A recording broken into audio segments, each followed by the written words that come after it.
Hi everyone, welcome back to another episode of Colorful Idioms, that is part 2. In last video, we explored some fun and colorful idioms that brought splash to your language. Today we are even diving deeper into the concept. So get ready to make your language even more brighter and colorful. सो आज के lesson में भी मैं आपको कुछ idioms बताने वाली हूँ, कलरफुल ईडियम्स जो आप यूज़ कर सकते हैं अपनी लैंग्वेज को और ज़्यादा ब्राइट दिखाने के लिए. So let's start. Idiom number 1, caught red handed. Caught red handed. CAUGHT, caught. CAUGHT, caught. Red, RED, red. handed, HANDED, handed.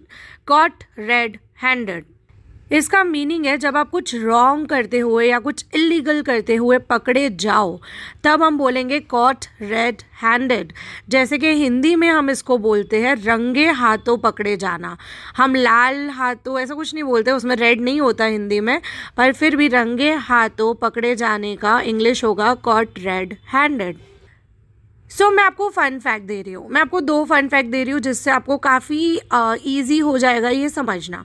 सो पहला ये कि your mother is not at home. चलो ठीक है, एक बच्चा है छोटा, उसकी मम्मी घर पे नहीं है, उसे कुकीज़ खाने का बहुत शौक है, बट उसकी मम्मा उसे ज़्यादा कुकीज़ खाने नहीं देती है, दिन की 1 कुकी देती है, ठीक है. एंड वो किसी काम से बाहर गई है एंड वो बच्चे ने कुकी के जार में अपना हाथ डालकर कुकी निकालने की कोशिश कर रहा है वो, एंड उतने में उसकी मम्मी आ जाती है पीछे से एंड वो बच्चे का हाथ अंदर ही रह रहा है, जार के अंदर ही है, और उसकी मम्मी ने उसे रंगे हाथों पकड़ लिया. रंगे हाथों मतलब कुकीज़ है ही और उसे कुछ करते हुए, गलत करते हुए उसकी मम्मा ने पकड़ लिया. So the child was caught red handed by his mother. So यहाँ पे ये हो गया. दूसरा, इसका ओरिजिन जो है, इसका ओरिजिन, इस ईडियम का ओरिजिन है वो मैं आपको बताती हूँ.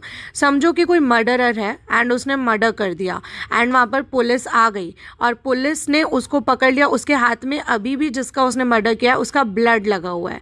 So what is the colour of the blood? Red. Okay, so red colour blood उसके हाथ में लगा हुआ है. That means he is the culprit. उसने उस इंसान का मर्डर किया है और वो अब रंगे हाथों, खून वाले हाथों वो पकड़ा गया है. सो कॉट रेड हैंडेड, इसीलिए इस ईडियम में रेड कलर का यूज़ हुआ है. So I hope this idiom is very much clear to you. एक एग्जाम्पल देती हूँ. The thief was caught red handed by the security guard. The thief was caught red handed by the security guard. So idiom number 2, flying colors. Flying colors. FLYING, flying colors. COLOURS, flying colors. Flying colours का मतलब है जब आप किसी चीज़ को बहुत ही अच्छे से सक्सेसफुली कंप्लीट करते हो, किसी चीज़ को बहुत ही ब्रिलियंटली, बहुत ही अच्छे से सक्सेसफुली आप उस चीज़ को ख़त्म करते हो, तो हम बोलेंगे कि फ्लाइंग कलर्स के साथ वो चीज़ हुई है. इसका फन एक्सप्लेनेशन ये समझ लो कि जब कोई शिप, जैसे फॉर एग्जांपल एक इमेजिन करो, एक शिप, एक जहाज़ है जो किसी मिशन पे गया है, ठीक है, एंड वो जीत गया, जिस मिशन के लिए गया है वो जीत गया, तो अब उसकी जीत की निशानी है उस शिप पे काफ़ी सारे झंडे लहरा रहे हैं और उन झंडों में काफ़ी सारे कलर्स है, राइट. फ्लैग में काफ़ी सारे कलर्स होते हैं. सो इसीलिए इसका मतलब है फ्लाइंग कलर्स, उड़ते हुए रंग, मतलब एक विक्ट्री की निशानी है, राइट. एक विक्ट्री, एक जीत की निशानी है. तो जब आप किसी चीज़ को बहुत ही अच्छे से पूर्ण कर लेते हो तो हम इसका यूज़ कर सकते हैं flying colours. She passed her exam with flying colours. She passed her exam with flying colours. मेरे पास ईडियम्स काफ़ी सारे हैं, इसीलिए मैं आपको स्पेलिंग्स इसमें एग्जाम्पल्स की नहीं बता रही हूँ, ईडियम्स की बता रही हूँ. She passed her exam with flying colours. उसने अपनी एग्ज़ाम को फ्लाइंग कलर्स के साथ पूरा किया. मतलब ऐसे नहीं है सिर्फ एग्ज़ाम दे दिया, काफ़ी अच्छे मार्क्स के साथ, काफ़ी सक्सेसफुली उसने अपना एग्ज़ाम पूरा किया. Born with a silver spoon. Born with a silver spoon. BORN, born with WITH, with a silver, SILVER, silver spoon, SPOON, spoon, born with a silver spoon. So इसको imagine करो, fun fact they रही हूँ, इसको imagine करो. Born means पैदा होना. तो पैदा कौन होता है? जब पैदा होते हैं तो एक छोटा बच्चा होता है, राइट. सो एक बच्चा पैदा हो रहा है, born with a silver spoon, and उसके माउथ में सिल्वर स्पून है. ठीक है, सिल्वर स्पून मतलब चांदी की चम्मच है. सो जब कोई बच्चा silver spoon in his mouth के साथ पैदा हो रहा है, उसका मतलब कि विदाउट एनी स्ट्रगल, कुछ भी स्ट्रगल करे बिना, वो काफ़ी वेल्दी फैमिली में उसका जन्म हुआ है. तो उसे कुछ ज़्यादा चैलेंजेस नहीं देखने पड़े. Born with a silver spoon. He doesn't understand the struggles of ordinary people because he was born with a silver spoon. He doesn't understand the struggles of ordinary people because he was born with a silver spoon. इसका मतलब है कि जो ordinary, जो आम इंसान है, जो आम लोग हैं, उनके संघर्षों को वो नहीं समझ सकता है क्योंकि उसका जन्म एक बहुत ही वेल्दी परिवार में हुआ है. ऐसा नहीं होता है. We can not generalise this, but this is just an example. Once in a blue moon, once in a blue moon, ONCE, once, NIN, a blue, BLUE, blue, moon, MOON, moon. Blue से काफ़ी सारे idioms है, right. So blue is the colour जिससे काफ़ी सारे idioms बनते हैं. Last वाले लेसन में 2 इडियम्स थे जो ब्लू से थे. So write down in the comment box कि वो कौन से 2 ब्लू इडियम्स थे. इसका मतलब है कोई चीज़ जो बहुत ही रेयरली होती हो, बहुत ही ना बराबर, बहुत ही कम होती हो. इसका फन एक्सप्लेनेशन आप समझ सकते हो. जो ब्लू मून होता है वो 2 साल में एक बार आता है, राइट. तो ब्लू मून रोज़ नहीं आता है. Full moon, extra full moon जिसको हम बोलते हैं, सो वो रोज़ नहीं आता है. तो कोई ऐसी चीज़ जो साल में एक बार, 2 साल में 1-2 बार, ऐसे मतलब बहुत कम होती हो, उसको आप बोल सकते हो once in a blue moon. So ये ईडियम वहाँ से लिया गया है. We only go to the cinema once in a blue moon. We only go to the cinema once in a blue moon. मतलब हम मूवी देखने ना बराबर जाते हैं, बहुत कम जाते हैं. साल 1.5 साल में 1-2 बार जाते हैं. सो हम काफ़ी कम जाते हैं. Next idiom is in the red. In the red. IN in the THE red. RED red. In the red मतलब to be in debt. That means कर्जे में होना. डेट की स्पेलिंग होती है DEBT, बट बी साइलेंट होता है, तो हम इसे डेप्ट ना बोल के डेट बोलते हैं. सो इन द डेट और लॉस, जब आप किसी लॉस में हो, कोई लॉस हो जाए या फिर आप कर्जे में हो, तब हम बोलेंगे इन द रेड. तो इसका फन एक्सप्लेनेशन है. अकाउंट बुक्स जो होती है ना, अकाउंट बुक्स में जो लॉसेस होते हैं वो शो करने के लिए रेड पेन का यूज़ होता है, राइट. सो रेड नेगेटिव शो करता है, तो लॉसेस को दिखाने के लिए रेड इंक का यूज़ किया जाता है. So in the red means to be in debt or a loss. Example है, our business is in the red this year.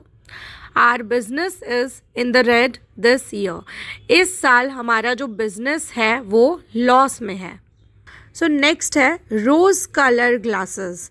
ROSE rose, colour COLOUR colour, glasses GLASSES glasses. Rose colour glasses.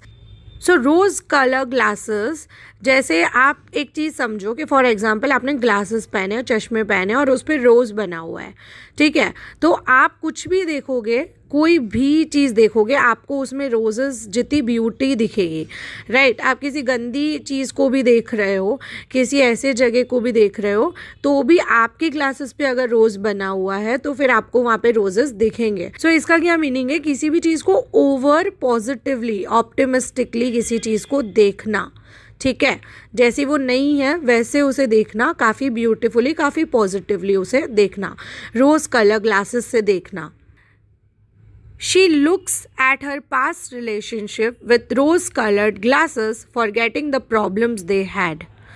She looks at her past relationship with rose-colored glasses, forgetting the problems they had.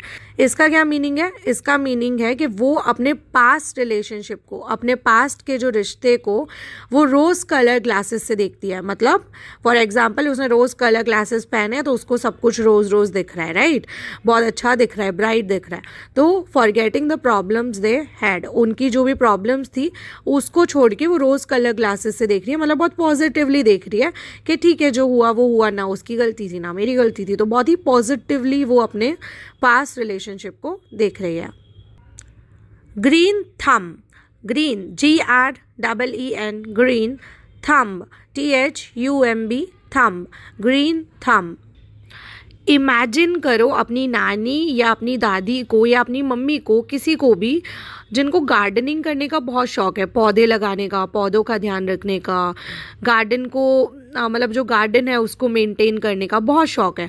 तो इतना greenery में काम करते हैं कि अब उनका जो थंब है, उनका जो अंगूठा है, काम करते करते वो भी ग्रीन हो चुका है। एंड उस ग्रीन से पता चल रहा है कि उनको गार्डनिंग का इतना शौक है कि वो करते करते उनका जो थंब है वो ग्रीन हो चुका है। So this is just a fun explanation जो मैं आपको दे रही हूँ ताकि आपको इडियम याद रह सके। So a natural talent for gardening, किसी को नेचुरली किसी का टैलेंट हो गार्डनिंग करना, उनका पैशन हो, ठीक है, वो गार्डनिंग करने में ही अपना टाइम बिताना चाहते हो, बहुत अच्छा लगता हो उन्हें, ठीक है, पौधे ये सब उगाना। सो उसे हम कहेंगे उनका क्या है, ग्रीन थंब है। एग्जाम्पल है, my grand mother has a green thumb, her garden is always blooming. My grandmother has a green thumb, her garden is always blooming.